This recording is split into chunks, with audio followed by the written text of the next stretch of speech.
Hey everyone, thank you so much for joining me in this live stream today. I hope you're all doing fine, whatever you are in the world.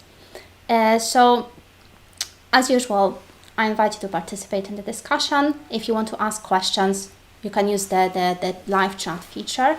But just to make it easier for me, because there are very often quite a few discussions going on, just to make it easier for me, if you want me to answer your question or read out your thoughts, can you use the, what's it called? The highlight for my name. So I think it's @MindMastery, or you can use the super chat feature. Okay, so that's out of the way. Now, dissociation, fragmented self. If you've been watching my channel, it's not the first time I'll be talking about this subject. I did some videos in the past on, dissociating, kind of zoning out, spacing out, losing focus. But I've never done live stream, I suppose. So I figured that maybe we'll start with describing the experience of dissociation in general, because I think very often the problem is that we know that, okay, maybe we're dissociating, maybe we zone out, maybe we space out, right? But when it happens in the moment, we are not sure that it's happening. That is the whole problem, right? So when we zone out, when we space out, very often what happens is that we get immersed in some experience. We start getting distracted, we kind of lose focus, right? Or depending on severity, we might be realizing that, okay, yeah, we are kind of zoned out, spaced out, we are losing focus. But at the same time, we can't fully grasp anything in our experience. So that kind of idea of grasping brings me to kind of considering how the experience of the dissociation might be for many people. And I invite you to actually write your experiences in a chat box, because what I'm trying to do is I'm trying to build a model of a kind of experience of dissociation, if that makes sense, from this maybe more existential, more philosophical perspective. Because as I said, the whole point is that we need to be able to recognize it, that it's happening to begin with. And for each of us, we're going to have, very personal meaning. It's going to have a very personal meaning when it's happening. So I'm not really getting any responses. Can you let me know in the chat box that you can hear me? Just to double check. Is anyone there at all? I don't know, maybe something is broken. Anyway, so as I was saying, there's this, when it comes to dissociation, it's like the experience might be in terms of that kind of fragmented self, when each part of our being is doing something else, right? So our emotions can be in the background. They're doing something else. Our attention is somewhere else. We might be, distracting ourselves with something, right? And then cognitively, we might be thinking something completely different. So I think it's a little bit like with dissociation, at least for me, and I'm really looking forward to your experiences actually. It's like there's nothing to be grasped. Every part of our being is kind of doing different thing. So when we are in that state, of course, it's quite difficult to focus. Of course, it's quite difficult to actually make sense of our experience.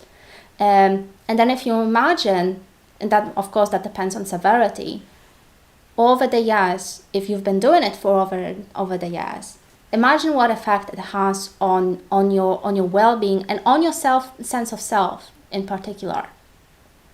And that sense of self, over the years, if you're distracting yourself, if you keep zoning out and stuff like that, when each part of your being is doing something else, right? When everything is split and nothing kind of comes together, then what effect do you think it's going to have on your self-concept and who you think you are, right? That might be quite difficult to, figure out what you want, what you need from life, where you need to go. And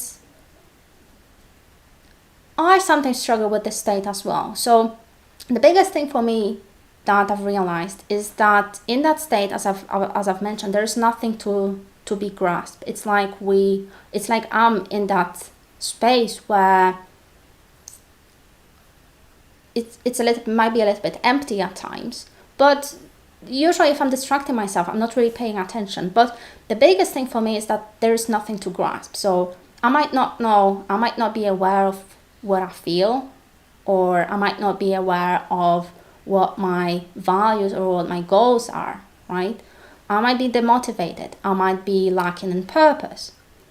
So it's like all that energy, instead of kind of being in this coherent self in that present moment, all that energy is kind of dissociating all over the place. It's like there is nothing to contain that energy in a sense, or there is nothing to kind of give the shape to myself in that moment. So there's nothing to be grasped because I don't know what to focus on in that moment to begin with. I call it wandering, Adrian says. Yeah, that is a good description. It is wandering, but you know, it might be beneficial. Like, you know, I think dissociation, it doesn't have just the negative sides to it, but there might be something positive. Like when Adrian said in the comment box, wandering, I call it wandering, I think can be quite conducive to creativity at times as well, because you allow yourself to be in this space and kind of welcome new ideas at the same time. So, you know, you are being dissociated, but at the same time you welcome new things. So you're wandering in a sense. I really like that word. So with dissociation, I suppose there's both positive and negative state. There's not just, oh, you're gonna, you know, you can't focus, you can't do things, you can't accomplish things in life. But there's also maybe this positive side where you allow new things to come to you.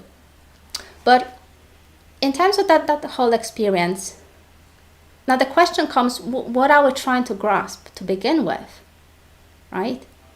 When we are dissociating, when we are zoning out, dissociating, depending on severity, it's like, what do you focus on in that moment in that case, right? What do you grasp in your experience?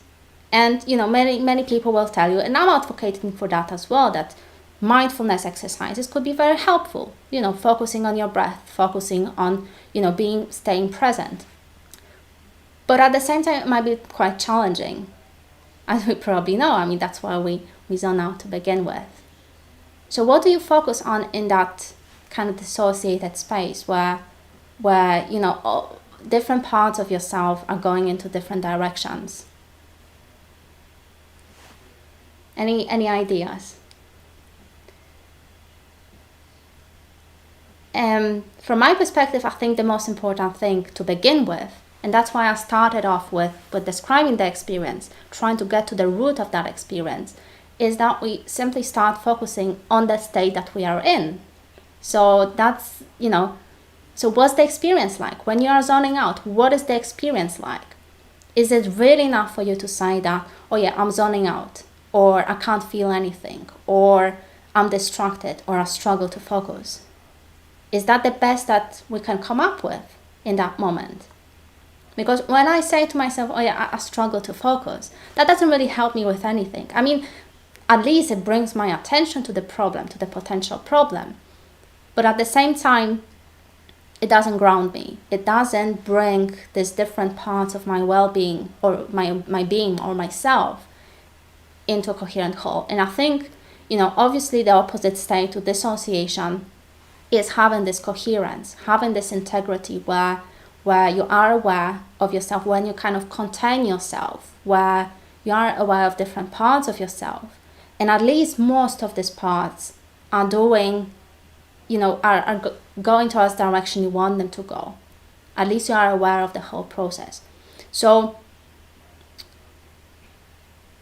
in that state where when we are dissociating, when we are zoning out, what is really happening? I think that is the key step, the first step in actually coping with dissociation. Because very often,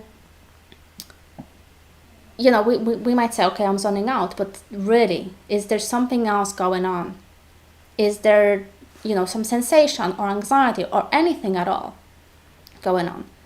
It's hard to meditate in that state, Adrian says. Yeah, of course it is hard to meditate because you don't know what to focus on. Like, even if you say that, oh yeah, I'm going to focus on my breath, which can be very helpful at times, because at least you start managing your focus, managing your attention. But then what's then? What's next, right? How long can you meditate for? How else can we start bringing these different parts of ourselves that are dissociated, that are getting separated from us? So personally, what helps me is to keep that metaphor in mind. What do I grasp for? What can I grasp for in my experience that will help me to kind of start collecting myself? And I realized that obviously there's dissociation is on a spectrum, and if whatever works for me, whatever works for my clients might not work for someone who is on the more severe end of the spectrum. I mean, I'm hoping that you're going to find it helpful, but the more severe dissociation is, the more kind of probably medical attention you're going to need. But regardless, so as I was saying, this idea of grasping, I think, can be quite helpful, because then you need to start orienting yourself in that experience, right? So you're dissociated, you're zoned out, you don't know what to focus on, right? What do you focus on? You could focus on your breath, like in meditation, but then how long can you do it for? So then what else can you focus on in your experience, right? And my answer to that will be you start focusing on the experience itself. So describe what the dissociation feels like for you, what's going on in your body, what's going on emotional level. Is there something bothering you, right? And I think very often when it comes to dissociation, and if you actually start thinking what dissociation is more often than not, it's a coping mechanism. It's something that we've learned to use as children to cope with, very distressing events or distressing emotions that we cannot tolerate, or we struggle to tolerate, right? So we start kind of, okay, if I'm not going to pay attention to my anxiety or to my sadness or to my anger, right, that's going to go away. As adults, we know that's not really how that works, right? Because eventually you have to come back to your emotions.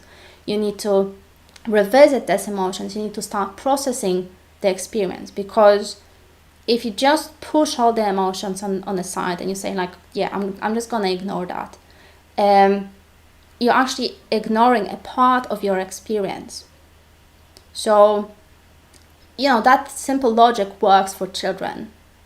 It's super useful defense mechanism that most likely would help us to survive. But then as adults, imagine if someone annoys you like with something very important. Let's say they forgot on your birthday, and you put that frustration aside, you put that anger aside, you forget about it, you try not to pay attention to it, but it's still there, right? Why is it still there? But then you want to dissociate. You don't want frustration, you don't want anger, so you're going to keep ignoring that frustration instead of processing it. It doesn't mean you have to act on it and go to your friend and say, look, you forgot my birthday. But at least you start paying attention to that part of the experience that happened. The fact is that, you got annoyed or frustrated. And it doesn't matter if you can't act on it, or that some people maybe tell you like, oh, that's silly to get frustrated. The fact is that that is the part of your experience.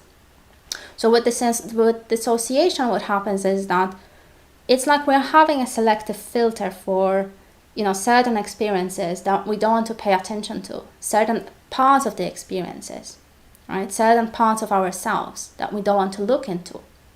And I know it sounds simple, not so easy in practice, because then how do you reverse the whole mechanism, how you start paying attention?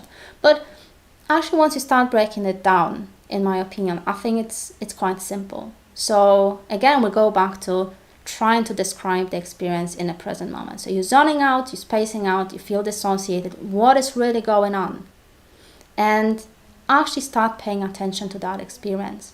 Actually start describing, even if it's emptiness, even if it's silence, even if it doesn't make sense, as long as you start describing, the whole experience. You start collecting these different parts of yourself into a coherent whole.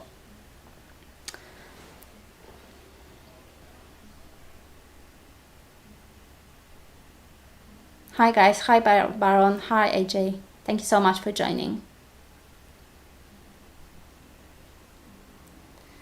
So I think what I'm getting into with all that is that perhaps there is a very big element in that whole process that looks like actually like self-abandonment in some ways. So with dissociation, where we not only, just zone out or space out or struggle to pay attention to ourselves, but it's more like not being with ourselves in certain times, in certain moments, or maybe permanently. It's like we maybe automatically kind of refuse to be with ourselves, to keep ourselves company. So, we choose things outside of ourselves. We choose various distractions. We choose, escape or avoidance of certain things. And that could be anything. It could be people, it could be games, it could be, movies, anything at all. Just so we don't have to be with ourselves in that time. And again, that links back to our childhood, to how we were, to how we had to cope. Because again, most often than not, dissociation, it's some form of trauma response. It's a defense against something that was too difficult for us to process. So again, in adulthood, if you look at the whole process, it could be very easily approached from this perspective of, self-abandonment, where we don't spend time with ourselves, where we don't maybe take enough steps to process our feelings, process our emotions, be with ourselves, and do things that are good for us. And I understand, maybe it's hard. Maybe at times it might be hard. Maybe it feels hard to stay in that space, to stay with all the uncomfortable things that might come up. But at the same time, the other option is to continue self-abandonment, to continue the zoning out and spacing out, and not staying in that space where we, welcome different elements of ourselves and our experience. So essentially, in this whole process of actually kind of rewiring the whole mechanism of self-abandonment, you do exactly the opposite to what you used to do.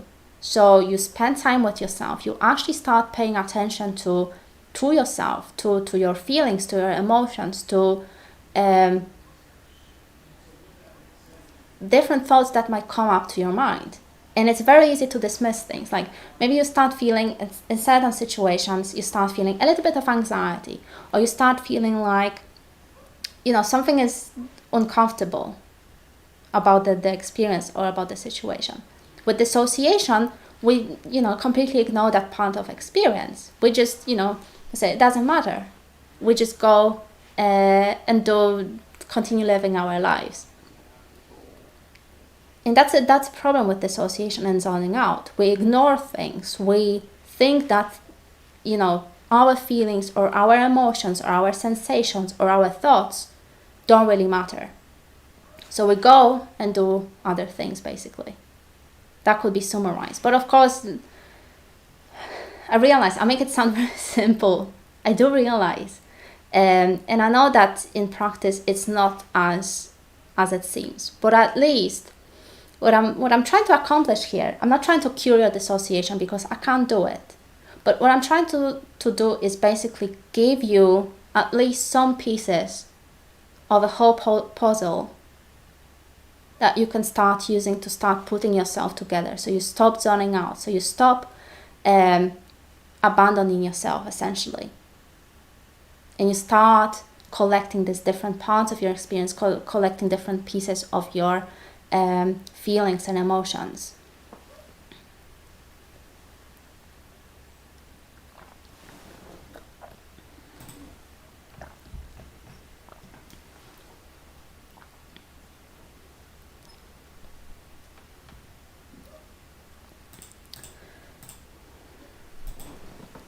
So I just needed to take a little break. So with self-abandonment, I think it's not like we probably choose consciously to not care about ourselves.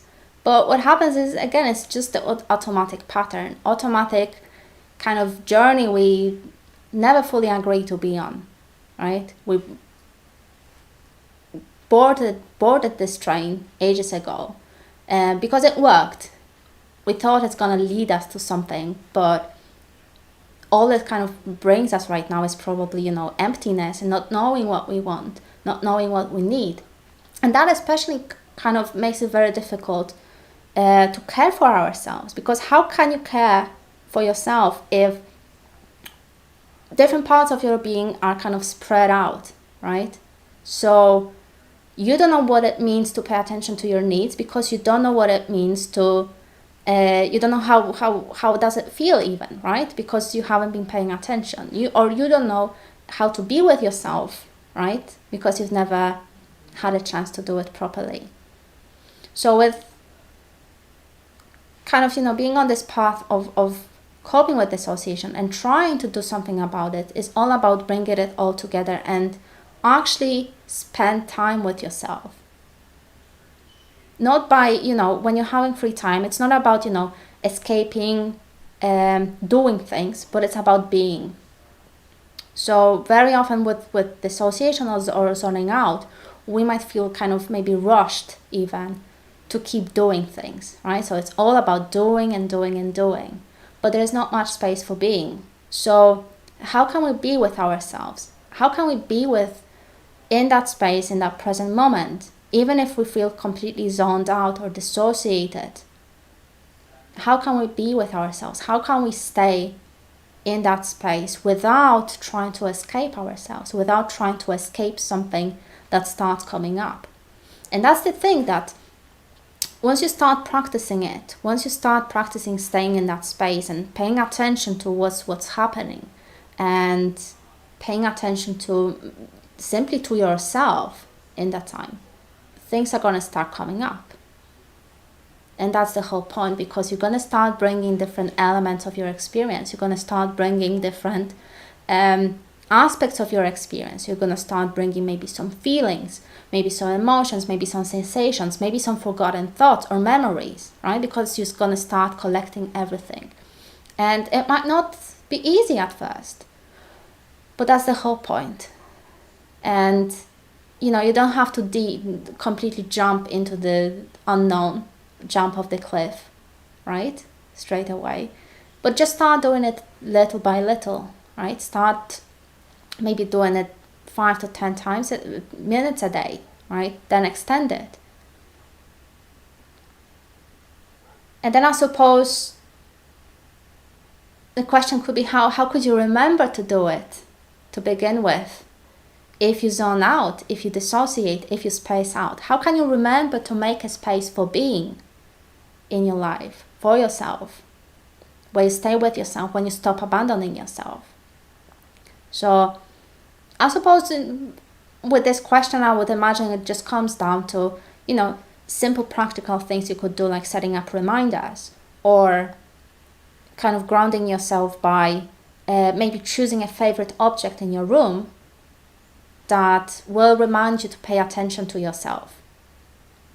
So all these little things that could start reminding you to start being with yourself, to start spending time with yourself. And you can do it, however you want. There's no requirements or in terms of how you need to spend time with yourself. It's all about, making that space comfortable for yourself. Baron asks, what is your position on the proposed maladaptive daydreaming disorder? Yeah, I suppose they're making a disorder out of everything these days, aren't they? So anything could be really a disorder. But so I never heard about it. I know that daydreaming could be bad, but it also could be very positive. So it's a little bit like with dissociation. You could see it as, if you do it automatically and uncontrollably, obviously it's gonna disrupt your life to some extent, right? Because you haven't been choosing to do it. But once you start embracing it, once you start embracing the space of, you know, maybe the dissociated self, maybe the fragmented self, maybe the space of like emptiness, or even simple daydreaming and escaping into imagination, I think there's like real creativity that can be found there. But the point is to embrace it. We need to own it. It's like with any kind of experiences. It's the same, like maybe even like with addiction, right? Very often it becomes automatic, right? We don't even know when we do it or why we do it. We just keep doing it. But the moment you start owning it, the moment you start pay attention, like I described in this live stream, where you start describing the experience, you start owning it, right? So the more you own it, the more choice you start having in your life, because then, okay, I'm going to make some space in my life for daydreaming, for dissociation, for zoning out, however you want to call it. But I will also need to make time where I need to collect myself, where I need to be with myself, when I need to focus on what is happening in the present moment. So I suppose I could also approach it from this perspective, that it's all about owning the experience, owning the experience of feeling dissociated or zoning out or spacing out. So you do it out of your choice, not because it's happening, not because, you know, there are some random electrical impulses in your brain provoking you to distract yourself. But you are actually, you know, set up space, make space in your life for this kind of experiences. Same could be true when you start, you know, when you start spending time with yourself, right? You're doing this opposite mechanism when you start collecting your experience. But while you're doing it, you're also owning the dissociation, because you start describing it to yourself. You start being in the experience itself. So it's all about, I suppose it's all about kind of owning the experience and adapting and, you know, being with the experience as yourself, right? Kind of showing up in that moment, not running away, not, you know, doing some exercises online or watching videos or watching, you know, silly live streams on what to do about dissociation. But it's about being, right? It's about kind of owning these experiences.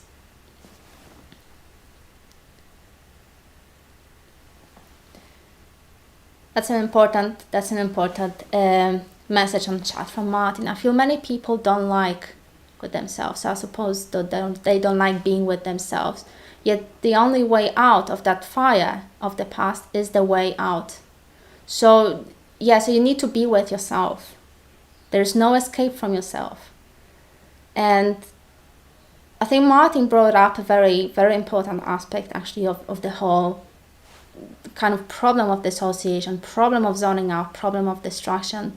Because as I was actually saying before, the more you start spending time with yourself, right, the more stuff it's going to start bringing up to yourself, to your awareness, to your consciousness.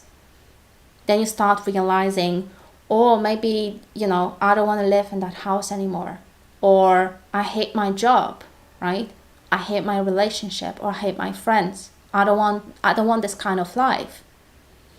So obviously, then you are faced with a choice. So do you do something about it, or do you still stay with, you know, all these unpleasant feelings that you experience, all this anxiety or that fear or frustration or anger? So I suppose it takes a little bit of courage to face this, to face yourself actually, because then all this stuff is going to start coming up for you, and it might not be pleasant. Having said that, for me personally, I have a little experience to share, because I have it in my background as well. I used to be dissociating all the time, like most of my life probably. And even though I've done a lot of work around this subject, it's still coming back at times for me. It's a little bit like, you know, living with diabetes or something like that. So for me, very often, when I do notice that I start dissociating, I start noticing that there's some anxiety that I've been avoiding. I don't want to experience anxiety. So it's, you know, it's like an automatic defense mechanism. I start experiencing some anxiety, it's a dissociation and zoning out, and distraction comes in. And then obviously, consciously, I don't want, or maybe kind of subconsciously, I don't want to experience anxiety. I don't want to be with anxiety. So what I do is I continue with the pattern. So distracting and avoiding myself and not being with myself. But then obviously that's not the way to live. I can't live like this. So then I start paying attention to the anxiety and I start staying with an anxiety. And in 99% of cases, that anxiety almost automatically disappears. It's like when I'm not with anxiety, it looks like it's the worst anxiety could be. It's super uncomfortable. But the moment I'm like, okay, let's see what's going to happen with the anxiety. I'm going to stay with myself. It just disappears. There's nothing to be anxious about, really. So I'm actually wondering if that's the case for many people, where maybe you don't want to face yourself. Maybe unconsciously there's something that makes it look like it's super difficult or unbearable, something that you cannot deal with. But the moment you stay with it, the moment you actually say, okay, I'm going to stay with my anxiety, my anger, my fear, it's actually not going to be as terrible as it looks like. So I suppose it's true with fears or anxieties that, you know, we look at other people doing something and we say like, oh, this is, you know, super difficult. I can't do it, right? I can't jump off the plane, for example. Very scary. But the moment we start doing it, it's actually, wow, that's nothing. So I think that's the case with dissociation and distraction as well. We feel maybe automatically the anxiety of being with ourselves, that if we, you know, start paying attention, when we start being alone with our thoughts, it's going to be too much to bury. There's going to be too many thoughts, too many problems, too many kind of feelings that we don't want to cope with. That might be too much for us. But I'm wondering if we said, okay, I'm going to stay with all these difficult thoughts, with all these potential feelings, maybe it's actually not as bad as it looks like. So I suppose there is a little experiment for you. See what happens once you start staying up with yourself, spending time with yourself, and actually paying attention to what is happening to you. I wonder if it's going to be that difficult. See what happens. See what happens, and if you find it helpful at all.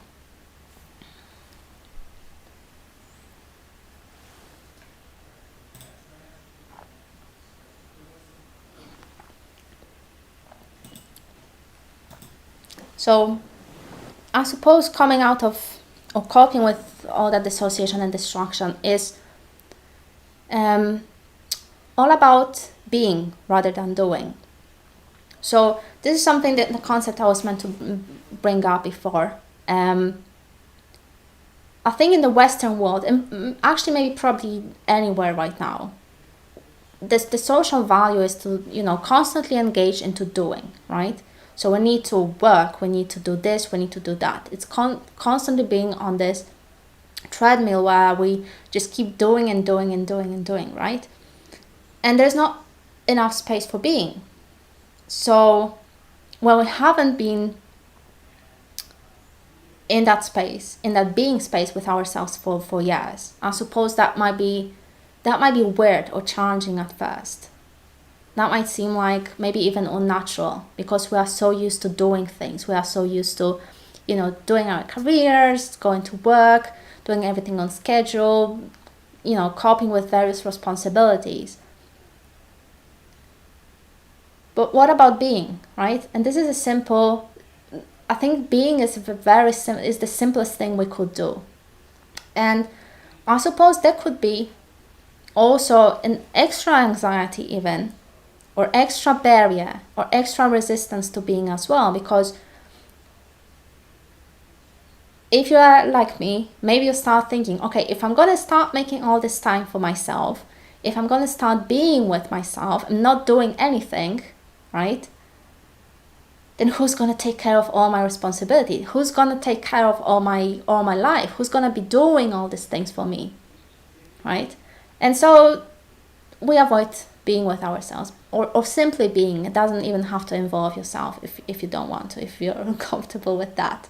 But simply being in the present moment, in that experience. So I suppose there need to be like an extra strategies for dealing with that as well. Because if you feel like maybe you're scared to let go of doing and constantly, paying attention to your projects, to your career, to, relationships, whatever you're engaging in life, or, taking care of your house, whatever that is, I suppose there need to be some extra strategies to deal with that. Because there could be, for example, beliefs that if you're not working as much, your life could be going to pieces, right? Or you could be procrastinating as well a lot. So then when you actually start making time for yourself, or procrastinating essentially, is going to be anxiety provoking, because then you start realizing that there are many, many more things that you need to do in your life. So that would be a separate subject to deal with that anxiety, that what happens if you stop doing things in your life. Something probably for another live stream, because if I start talking about it now, we're going to go completely sidetracked. So coming back to dissociation. So in that case, based on what I've been talking in this live stream, it all could be summarized simply recognizing dissociation in yourself. So what is the experience like? What's the state like, right? What's happening in that moment when you are distracting yourself, when you're feeling maybe fragmented, or kind of when your awareness or attention is kind of spread out all over the place rather than focus on certain things. What's the experience like for you? Right? That could be the first step. And then the second step is simply to stay with the experience. Just stay with it and keep paying attention to it. Keep paying attention to your feelings, and maybe simply to yourself. So rather than trying to, I know that maybe a big aspect of dissociation is actually losing focus outside, but to be able to focus outside of yourself on the project, on your work, whatever is in front of you, you need to be able to focus on yourself first. So bringing that attention inward, being introspective, facing all these thoughts and all these emotions that perhaps you haven't been wanting to face for a while. So all these two steps, both of the steps, actually require you to remember to turn your attention to the present moment. So that could be easily arranged by, for example, setting up time during the day for yourself. 5 to 10 minutes. I'm going to sit with myself and I'm going to describe to myself, this is very important, describe to myself what is happening. Because if you can't describe, if you can't in any way describe, it doesn't have to be through language, it doesn't have to be, through logical reasoning. It could be anything, it could be color, it could be image, it could be sound. If you can't describe that experience, you will not know what's happening. So you need to choose a way that makes sense to you. You need to choose a way of describing this experience to yourself that makes sense, that grounds you, and that enables you to grasp the experience itself. So let's say I feel dissociated, right? And I pause. I go into my being mode, right? I stop doing things. I stop focusing on doing something, on creating or making something happen. But I go into this being mode and I feel kind of zoned out and I don't know what's happening, right? Everything is kind of, I'm all over the place. My attention is all over the place. So the first thing that I'm going to do is I'm going to describe this experience. Okay, this is happening, right? I feel my attention is spread out. I feel like I cannot focus. I feel maybe a little bit of emptiness or a little bit of confusion, or I don't know, whatever that is for me in that moment. And then I'm going to start paying more and more attention. So there's some anxiety coming up actually. So I'm going to pay attention to that anxiety. So this is just a simple example. And then you can start paying attention to your thoughts, to your feelings, to your sensations, anything. But the key is that you need to keep describing the experience to yourself. You need to, it's not enough. I think that's why many mindfulness or meditation exercises fails for dissociation, is because in meditation you just focus on something and you stay with that object. But I think with dissociation, you actually need this extra step, which is to describe the experience, to describe what's happening. Because that grounds you, that enables you to grasp for things in that experience, and that enables you to ground yourself. So it's not just enough to pay to one object like a meditation, but to actually start describing what is happening in that present moment to yourself. And many people maybe find, they might find journaling helpful, or, recording yourself, anything that enables you to describe that experience. So you've been, guys, extra quiet today. I pretty much run out of things to talk about. That's pretty much all things that were on my agenda today. Are there any questions? Are there any ideas that you want to share? Are there any topics or avenues you want me to explore?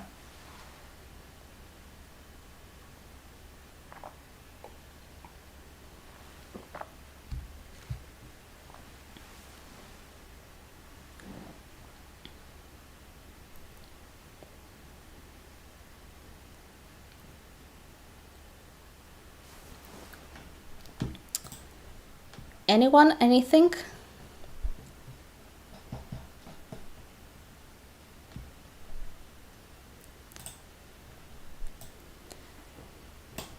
Another thought, as I'm waiting for your potential comments or questions, another thing that came to my mind, actually check my notes, is we could also kind of step back from this whole idea of pathologizing dissociation and see dissociating and zoning out as a natural part of life.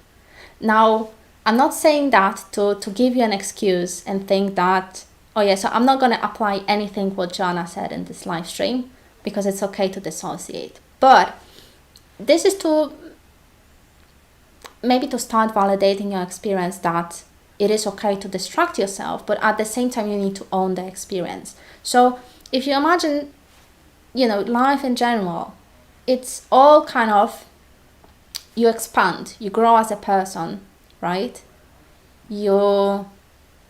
Perhaps your attention, your awareness spreads out into many different things, right? You kind of dissociate, right? You focus on many different projects, many different values in your life.